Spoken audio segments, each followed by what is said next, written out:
Últimas semanas, duas últimas semanas, eu confesso para vocês que não tem sido, no meu coração, boas semanas. Semanas tão alegres, com boas notícias. Nós temos acompanhado aí, você tem acompanhado o que tem acontecido no nosso país. E antes disso, quero agradecer a cada um de vocês que trouxe as suas doações, né? Nós recebemos doações de absorventes, de fraldas, itens de higiene pessoal, água, recurso financeiro.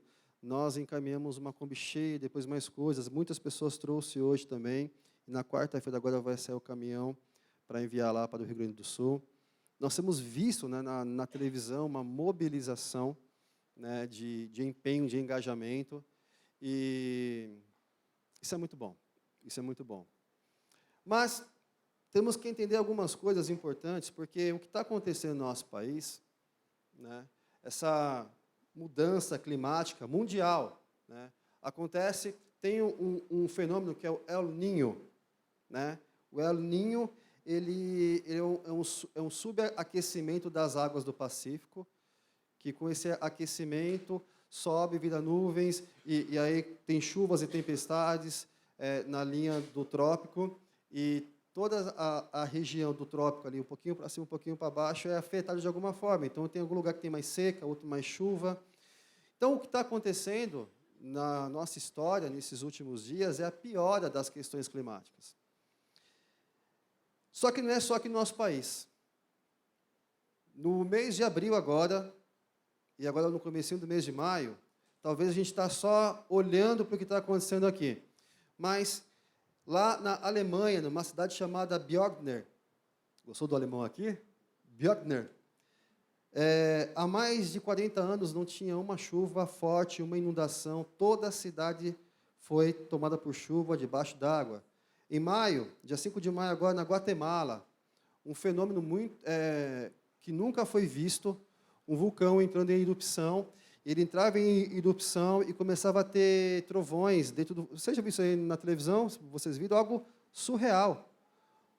Uma erupção que atraía raios das chuvas que iriam se formar, algo que nunca foi visto. Na China, na província de Guangdong, uma forte chuva inundou toda a cidade agora no final do mês de abril.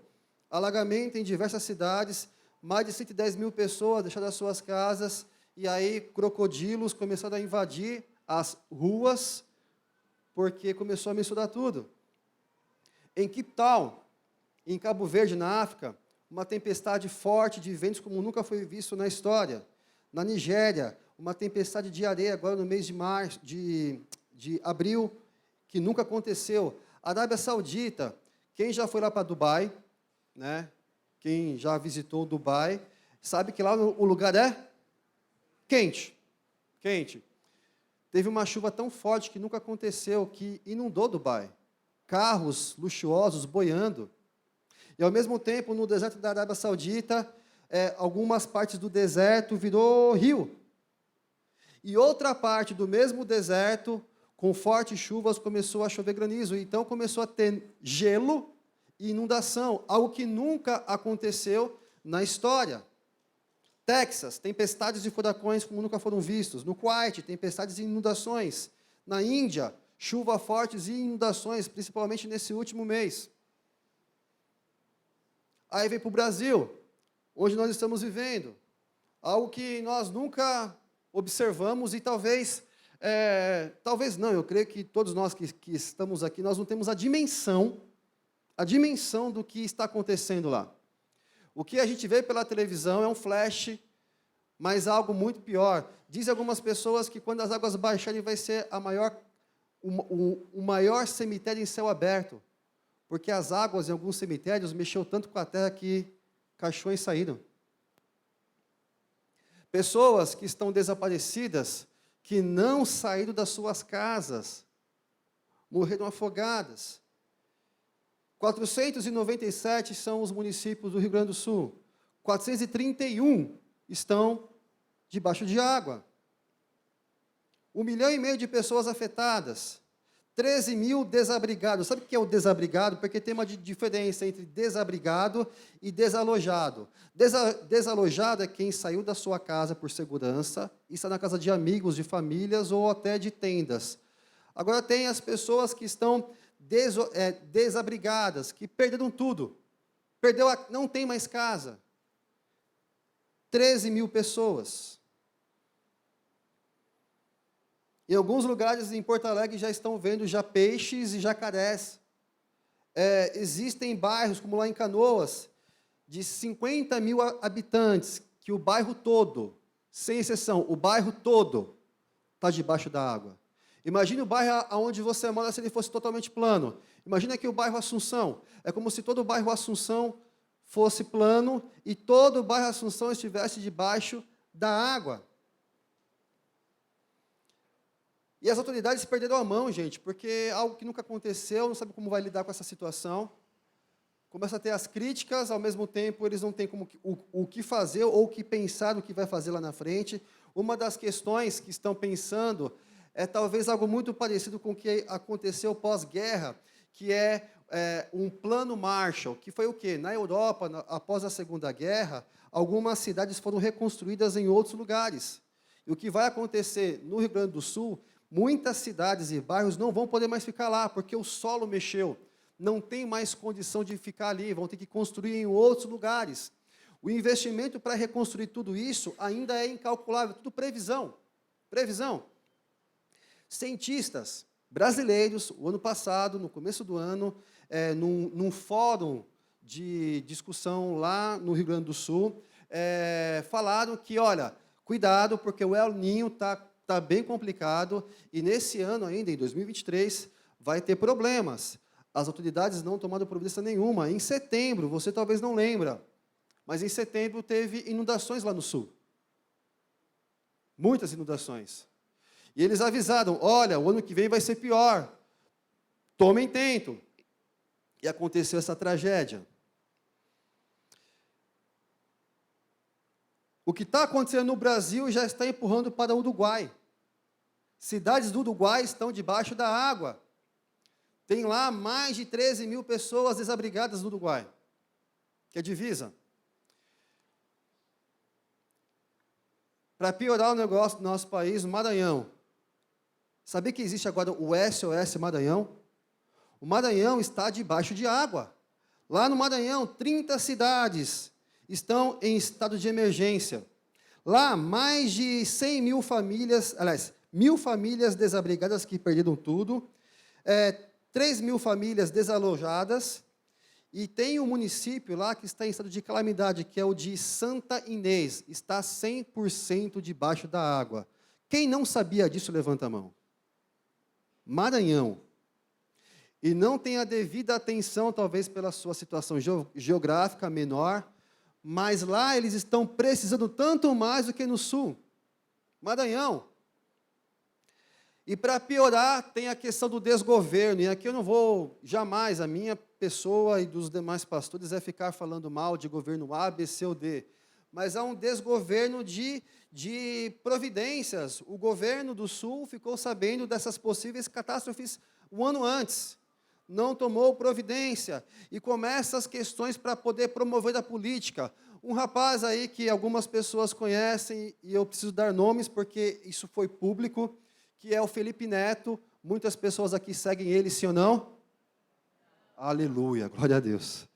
Ele, com a primeira-dama do país, lançou uma campanha para comprar filtros para poder purificar as águas, para levar lá para o Rio Grande do Sul, e fez uma grande mobilização e sensibilização de filtros que custariam cerca de R$22 mil, R$20 mil cada filtro, e ele fez uma mobilização que nós precisaríamos levar pelo menos R$5 milhões em filtros, e a Janja colocou também na sua... Vamos ajudar, vamos ajudar, vamos ajudar. Em pouco tempo, ele arrecadou 5 milhões de reais. Foram começar a pesquisar que cada filtro custava aproximadamente 15 mil reais.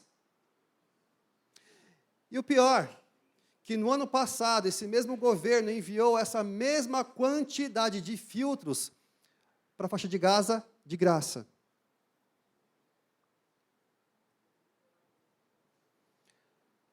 Marina Silva, usando da política, botando culpa que o desastre do que aconteceu no Sul é do Bolsonaro.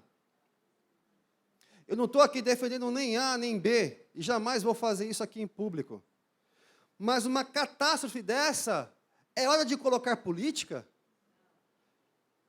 Um tenente chamado Tenente Paulo Rocha, lá do Sul, enquanto muitas pessoas anônimas, empresários, estão levando os seus barcos, os seus jet skis, tem aí um surfista muito famoso, que é o Scooby, ele pegou uma turma de surfistas, pegou o seu jet ski, levou lá para o Sul para poder fazer o atendimento, e lá no Rio Grande do Sul, num posto de polícia de bombeiro, tinha mais de 20 jet ski zerado. E eles não queriam colocar no rio. Por quê? Porque o jet ski ele foi feito para andar no mar. E ali ia prejudicar o motor. E não é o lugar adequado. Pessoas morrendo, precisando de ajuda. As pessoas não estão nem aí, colocando os seus equipamentos, estão acabando com eles, mas estão salvando vidas. E um governo negligenciando a ajuda, tendo equipamento com a informação que pode danificar o motor do jet ski. Tá ruim? Pode piorar? Pode piorar. Semana passada aconteceu um show maravilhoso que vocês assistiram na televisão da Madonna. Aleluia, misericórdia mesmo. E depois daquela exposição pública de sacrifício, de performance, de sacrifício, de idolatria e de escarnecimento do cristianismo em muitos momentos ali, acabou a festa, que custou milhões aos cofres públicos do Rio. Ah, pastor, podia cancelar e fazer ali, e dar toda essa grana para o Sul. Podia, mas não podia. A questão não é essa, sabe? O pior disso é o meu xará, Luciano Huck, fazer uma festa depois do show e colocar a seguinte frase no seu Instagram. Obrigado, Madonna. Mais uma vez você fez história. O pop ganhou mais um capítulo. O que você fez? De quebra, você ajudou a curar um país dividido. Milhões de pessoas celebrando juntos a rainha do pop.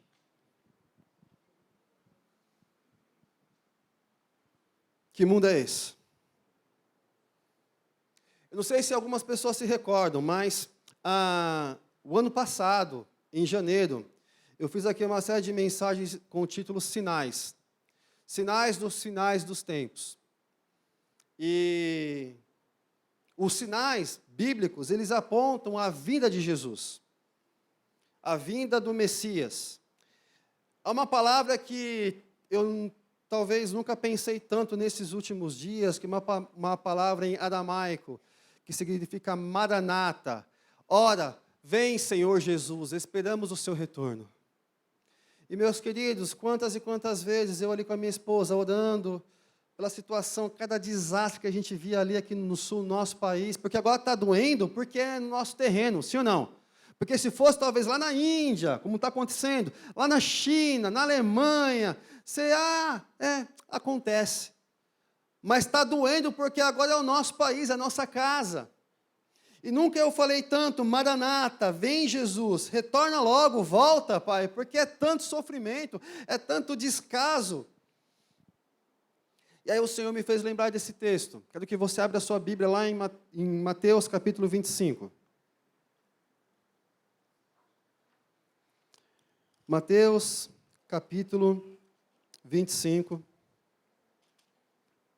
Um texto muito conhecido.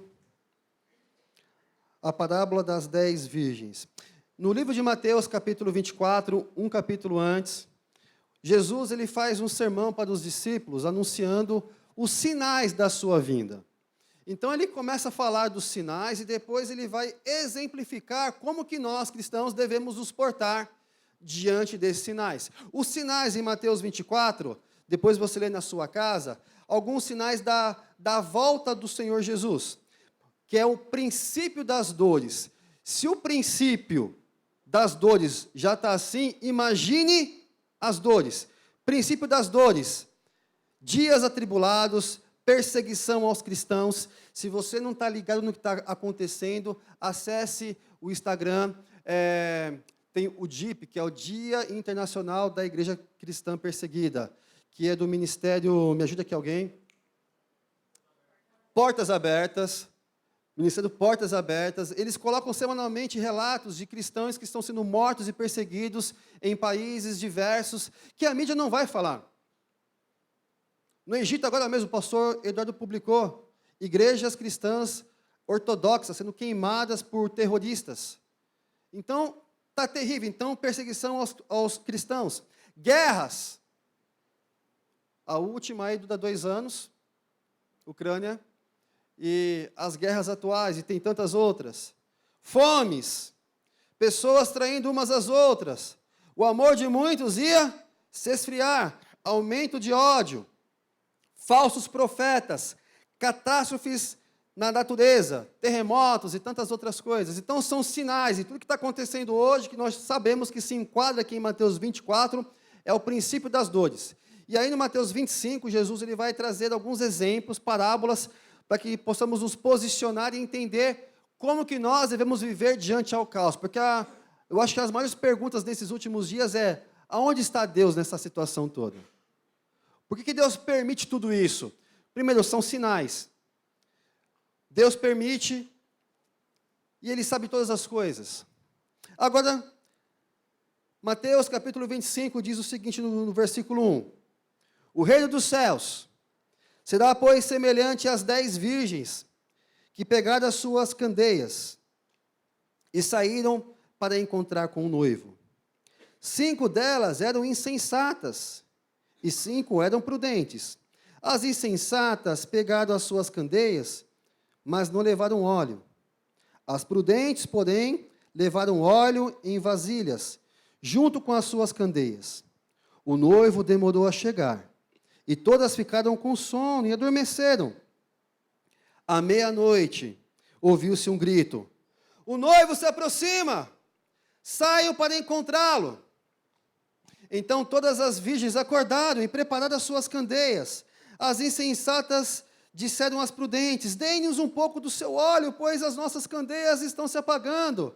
E elas responderam: não, pois pode ser que não haja o suficiente para nós e para vocês. Vão comprar o óleo para vocês.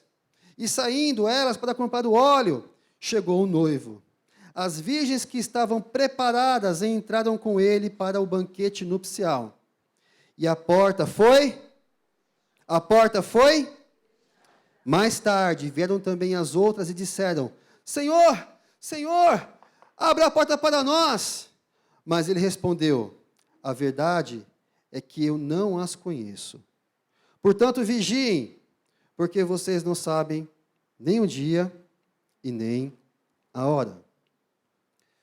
Pai, obrigado pela tua palavra, Senhor, e que nessa manhã ela venha transformar o nosso coração em nome de Jesus. Amém.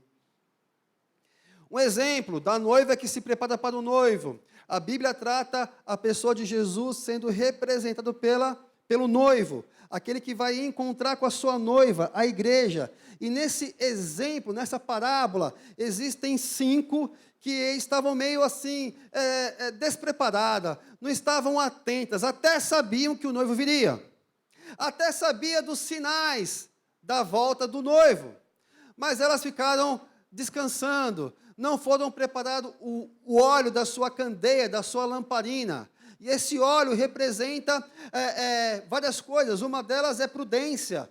Eu estou preparando a luz para que eu possa encontrar com o noivo. E aquelas que não se prepararam foram as imprudentes. Quando ouviu-se que o noivo está chegando, elas ficaram desesperadas, porque sabiam que estavam com as suas candeias vazias. E elas foram correr atrás para procurar, e quando elas foram tarde, o noivo veio, de repente, sem avisar o dia, a hora, o minuto e o segundo. Aquelas que estavam preparadas, aquelas que estavam atentas, entraram para o banquete com o noivo. As outras ficaram para trás. Elas voltaram e falaram: Senhor, Senhor, Senhor, estamos aqui. O Senhor falou: o quê? Eu não conheço vocês. Algo muito semelhante vai acontecer no dia do Senhor, como diz lá em Apocalipse. O dia que nós vamos nos encontrar com o Senhor, e haverá um grande julgamento para muitas pessoas. Alguns vão falar: Senhor, Senhor. Ah, Senhor, de vez em quando eu ia para a igreja. Ah, Senhor, eu até dizimava, eu até dava ofertas na igreja. Ah, Senhor, eu pregava. Ah, Senhor, eu fazia isso em seu nome. E o Senhor diz que Ele vai falar: apartai-vos de mim, porque eu não te conheço. A grande pergunta que eu faço para vocês aqui, nesta manhã: com qual grupo de virgens você se identifica mais hoje? As prudentes ou as insensatas? Aquelas que de fato estão atentas aos sinais, estão se preparando para isso, ou aquelas que, é mais um problema, é mais uma catástrofe, é mais uma dor e deixa a vida como está. As imprudentes até sabem que o noivo vai voltar, mas elas não se preparam, elas não têm ideia de pensar na eternidade. A grande questão desse texto que nos faz pensar é: Senhor, a eternidade na Tua presença, baseada em Mateus 24, está muito próxima.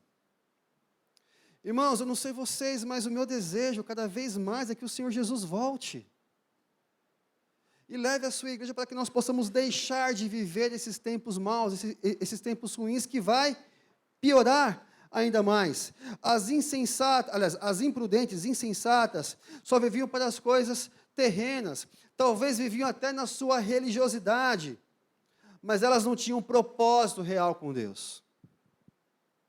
Qual é o teu propósito real com Deus nessa terra? O que você está fazendo e se preparando para se encontrar com o noivo? As prudentes levam as suas lâmpadas para não apagar, mantém a lâmpada acesa. Irmãos, nós precisamos estar preparados. Tem muitas pessoas que estão vendo os sinais, mas estão vivendo como se os sinais não existissem. As pessoas prudentes vivem buscando uma vida de acordo com a palavra de Deus. Vivem buscando viver em santidade, viver buscando ser uma pessoa honesta em seus trabalhos, um pai de família exemplar, um esposo, uma esposa, um filho, buscam viver o ideal de Deus nessa terra, mas sabendo que o Senhor Jesus está às portas. Jesus está às portas. Talvez aquele povo que viveu nos tempos de Jesus, quando ouviu esse sinal aqui, esses sinais em Mateus 24, não tinha tanta ideia. O que é um terremoto? Naquele tempo não tinha terremoto, naquela região. Talvez não tinha a guerra ou fome. Eles não tinham talvez a dimensão do que era isso. Hoje nós temos. E o que nós lemos em Mateus 24, que você vai ler na sua casa, esses sinais que são os princípios, apontam à volta de Jesus. E eu falo sempre isso: até o meu último dia de vida, eu preciso estar preparado. E como eu estou me preparando para me encontrar com o noivo? Pastor Luciano, como é que você faz? Porque pastor, por si, já é um ser iluminado, né, pastor? Já está meio que um pé lá, né? Não! Eu, pastor Ricardo e os demais pastores, cada dia nós devemos, assim como vocês, buscar viver de acordo com a palavra. Viver em amor, em graça, em generosidade. O que nós fizemos aqui, estamos fazendo, de abençoar o povo lá, é nada mais do que a nossa obrigação. É mandamento de Deus. Primeiro mandamento: ame o Senhor teu Deus, com força, alma, entendimento, coração. E o segundo: ame o seu próximo como a você mesmo. Quando você abençoa uma pessoa desconhecida, como nós estamos fazendo aqui, com fraldas e tantas outras coisas, você está demonstrando o amor de Jesus. Amém? Isso é lindo, maravilhoso. Agora, não é só isso. como que o teu coração está, porque não é apenas você doar coisas, porque tem pessoas que dão coisas por barganha. Eu dou, eu abençoo para ter da minha consciência em paz. Ou às vezes eu dou e marco ali um selfie que eu estou doando e põe nas redes sociais para todo mundo ver que eu estou doando. A Bíblia diz que o que a tua mão direita fizer, a esquerda não tem que saber. Então, é muito mais do que isso. É muito mais do que você fazer as coisas para que você se molde no ambiente ou no jeito de ser. O mais importante é que Deus conhece o seu coração, amém? Deus sabe das suas lutas, das suas dores, dos seus choros, das suas preocupações, dos seus medos. Mas se você confiar em Deus e buscar viver conforme a vontade dEle, meu irmão, minha irmã, isto é prudência. Muitas pessoas levam a vida de qualquer forma. Levam a vida, como o Zeca Pagodinho diz, deixa a vida me levar. Ó, irmãos, vou cantar não, pastor, estou com vergonha. Mas é verdade, muitas pessoas estão deixando a vida levar, pelas circunstâncias, pela situação. Meu irmão, em tudo que você fizer, tudo tem um propósito maior. Se você é um profissional, se você trabalha, lá você tem um propósito de viver segundo a vontade de Deus, amém? De lá você ser sal e luz dessa terra. Se você tem uma família, se você tem filhos, esposa, esposo, como eu tenho, Deus tem um propósito na minha vida para eu cuidar bem da minha família. Porque eu cuidando ela, eu estou agradando a Deus, eu estou sendo prudente.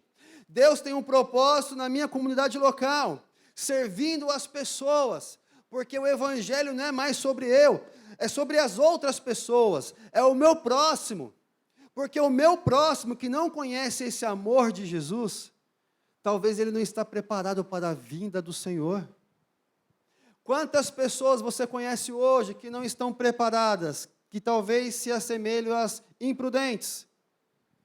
E o pior ainda, quando o grupo de louvor vem até aqui, é ter pessoas na comunidade, que se dizem cristãs, não importa qual é a igreja, evangélica, católica, não importa. Se a pessoa ela se identifica como um cristão, um seguidor de Jesus, ela está vivendo como uma pessoa imprudente, insensata, não estar preparada para a vinda do Senhor Jesus. Até o dia que o Senhor virá, eu tenho uma palavra para você nessa manhã. Quem quer receber, diga eu. Fica de pé em nome de Jesus. Até o dia que o Senhor voltar, até o dia que você se encontrar com Ele, eu quero que você dá um glória a Deus aí, se você acreditar nisso daqui que eu vou falar aqui agora. Você vai ter muitos problemas na sua vida.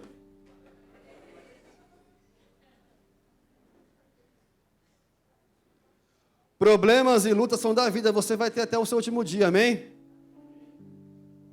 Mas até o último dia da sua vida, você respira por Jesus? Até o último dia da sua vida, você está se preparando para se encontrar com Jesus? Até o último dia da minha vida, eu estou buscando a imagem e semelhança desse Deus? Até o último dia da minha vida, eu estou vivendo como Paulo, sejam meus imitadores, assim como eu sou de Cristo. Nós nunca seremos perfeitos. Jamais. Só na eternidade. Mas enquanto você busca ser perfeito, há aquele que é perfeito, Jesus Cristo, que está no meio de nós, e Ele está dizendo para você nesta manhã, filho meu, filha minha, olha os sinais, fique atento, permaneça na presença, tenha relacionamento comigo, intimidade comigo, porque o dia que o Senhor virá, ninguém sabe nem o dia nem a hora, mas quando Ele virá, Ele conhece o coração daqueles que são prudentes. É tempo, igreja, de nós vivemos o evangelho verdadeiro, genuíno, honesto. Não o evangelho meia boca, de qualquer jeito, de qualquer forma. Um evangelho de modismo. Ah, eu sou o gospel. Ah, eu sou evangélico, porque agora evangélico é um rótulo, né?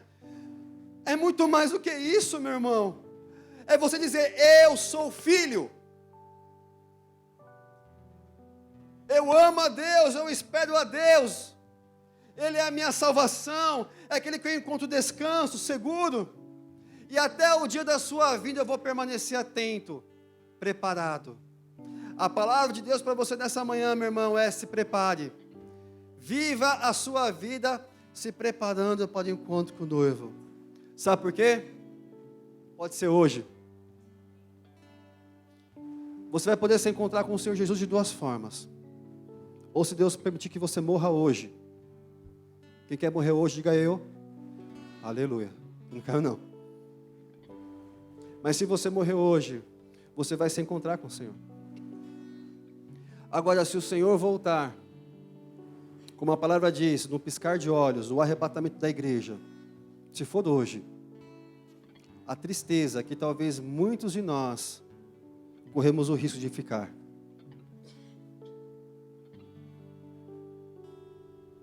Nós cantamos: Senhor, dá-me de beber, eu tenho sede do Senhor. Que a toda ação nessa manhã, meu irmão, seja essa: Senhor, eu quero mais de Ti, eu preciso mais do Senhor.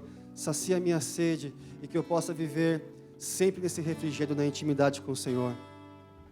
Cura a minha alma, o meu coração, me perdoa, me santifica, Pai.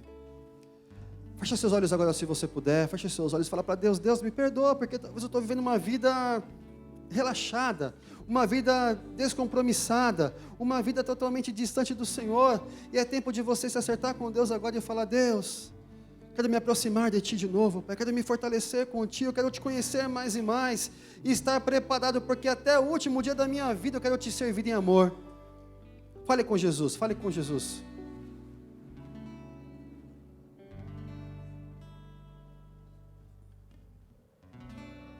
Aleluia, Jesus.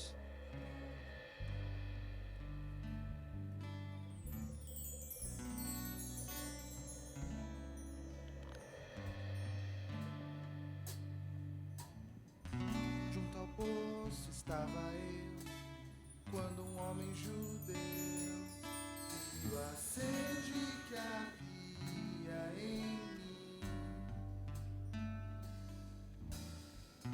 Sem me ouvir, conheceu e me ofereceu uma água que jorra. E Jesus está aqui nessa manhã te oferecendo essa água, que é a presença dEle. Cante.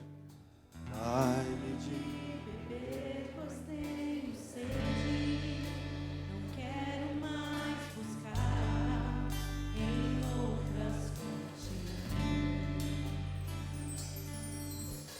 Não precisarei aqui voltar pra minha sede saciar, uma vez que eu já ouvi. Tu és, cante, cante.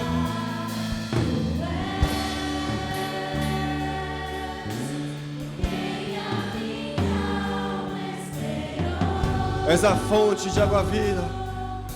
A fonte da vida que me encontrou. És o dom de Deus, o Messias, o meu Salvador. Tu és.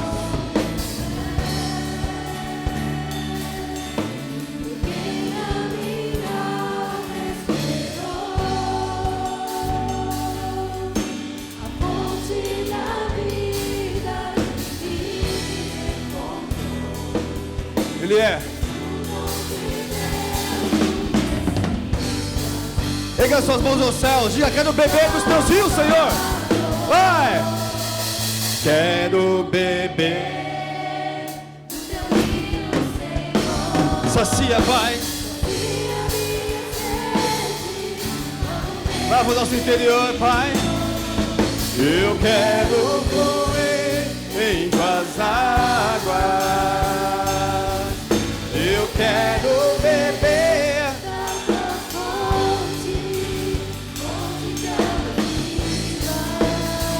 Tu és, tu és, tu és. Tu és.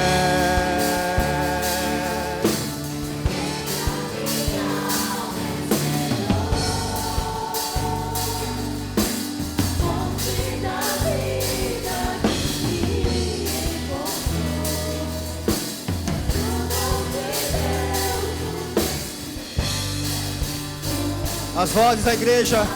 Tu és, vai. Tu és. Por quem a minha alma esperou. Em a minha alma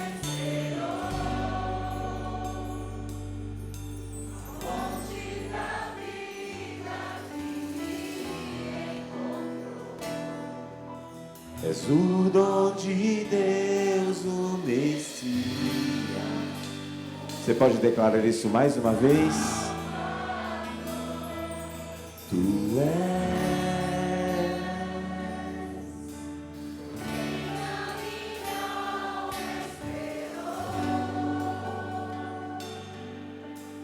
Fonte da vida que me encontrou.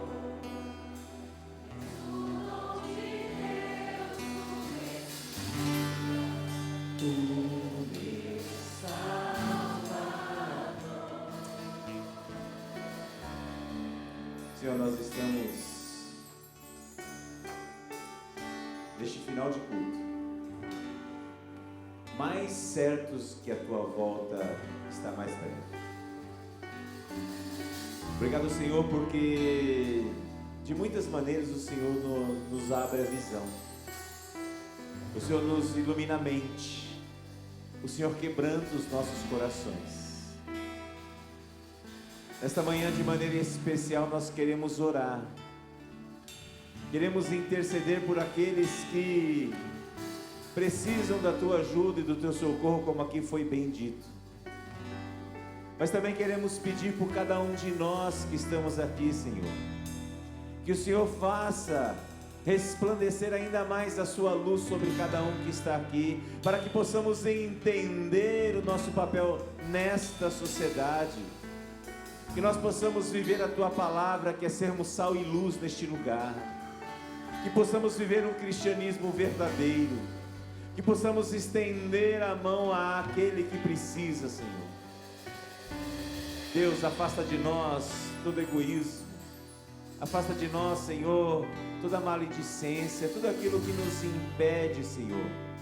Que não seja a política que nos afaste do Senhor, que não seja, Senhor, as conversas, que não sejam os compromissos, mas que tenhamos o compromisso contigo, ó Deus.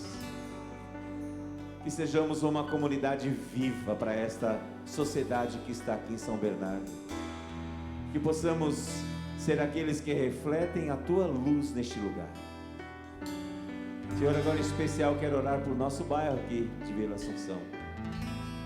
Pessoas aqui precisam do Senhor. E nós estamos aqui. Nós somos aqueles responsáveis por expandir o teu reino neste lugar. Foi aqui que o Senhor nos colocou. Que nós possamos brilhar a tua luz nas nossas famílias, nos nossos amigos, nas nossas casas, no nosso bairro, na nossa comunidade. Senhor, muito obrigado, porque hoje o Senhor falou conosco mais uma vez. Obrigado porque nós vamos sair daqui na certeza de que precisamos ter uma vida correta com o Senhor. Usa, Senhor, cada vez mais a vida do pastor Lu, para que possamos ser instrumentos teus neste lugar. Obrigado, Deus. Obrigado por este culto. Obrigado, Senhor, porque Tu és o nosso Salvador e nós somos o Teu povo.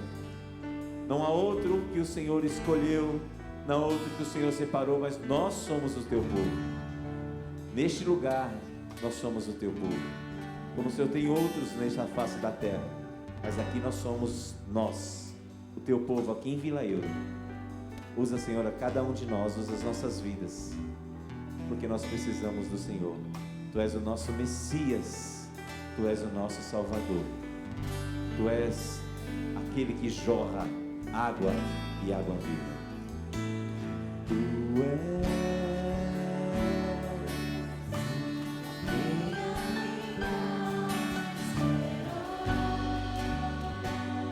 Que o Teu amor, Jesus, que o Teu grande amor, que o Teu maravilhoso amor, pureza, Tu és,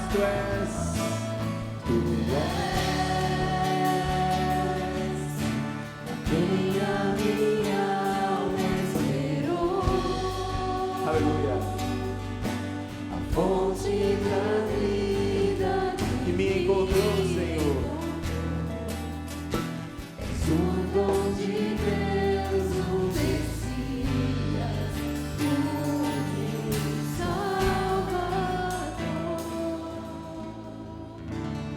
sua mão assim. Que o Senhor te abençoe e te guarde nesta manhã. Que sobre você o Senhor levante o seu rosto.